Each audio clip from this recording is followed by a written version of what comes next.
the people who presented to them. And as our senior political affairs reporter Chris Dairo reports, already the construction of various houses in Nairobi has stalled due to a lack of funds. CP, just introduce yourself. After touring 19 counties out of the 47, the National Assembly's Joint Committee on Finance and National Planning and that of Housing and Urban Planning concluded the public participation exercise on the proposed housing levy bill that is before Parliament. Members of the Institute of Certified Public Accountants of Kenya and the real estate developers were among the last organizations to give their views on the bill. The institute has urged the committee to define the initiative, if it's a levy or a fund, adding that accountability needs to be put in place. How will Kenyans trust, we talk about trust, that these monies that we allocated to X, who is a private sector, will actually go to develop private houses, and that actually those houses will be developed? As soon as private sector are coming in, they are coming with the mind of profiteer in their mind. What is the index of cost? Who will take up the cost? How are we going to pass the cost to the consumer? A private developer, as long as I prescribe into the rate card, then I'll have complied with the guidelines as provided. So the house I deliver will be social, will be affordable, will be market per the guidelines. The members also noted that the bill fails to indicate how it will collect the levy from those in the informal sectors to avoid discrimination. Look, all these Kenyans pay taxes in one way or the other.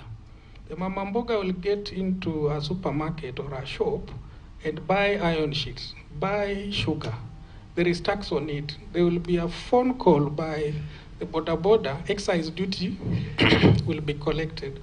That's why our position has remained that this ought to have been set aside as a fund allocated within the global budget of the central government or the county government. That the challenge of affordable housing is very big, Chair. And we don't think it can be solved by a singular solution, that we say we introduce a levy and we shall have dispensed with that problem. Real estate developers propose that people who are on mortgages should be exempted from paying the levy because they have a plan in place. And as we are saying, let the bill or regulations thereof at least list the minimum of those exemptions. To leave a blanket statement that the National Treasury CS will give discretion or exemptions, it becomes really difficult.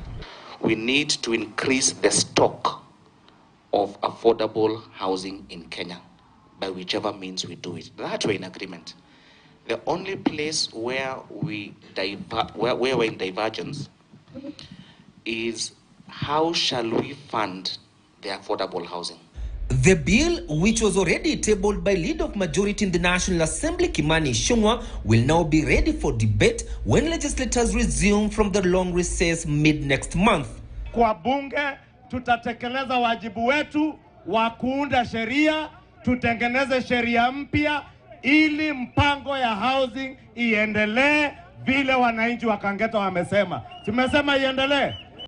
Despite the Court of Appeal ruling that the government should stop collecting 1.5% of the housing levy from salaried employees, the executive has insisted that they will still continue with the project. I want to say, for the avoidance of doubt, we are already making the law that the court authorized that we go and make the law. They should have given us a chance to complete the law. The government still has 8 days more from the 14 days issued by the Court of Appeal to appeal the ruling that the housing levy is unconstitutional. Chris Dairo, KTN News, Nairobi. Tonight, the Azimio la Umoja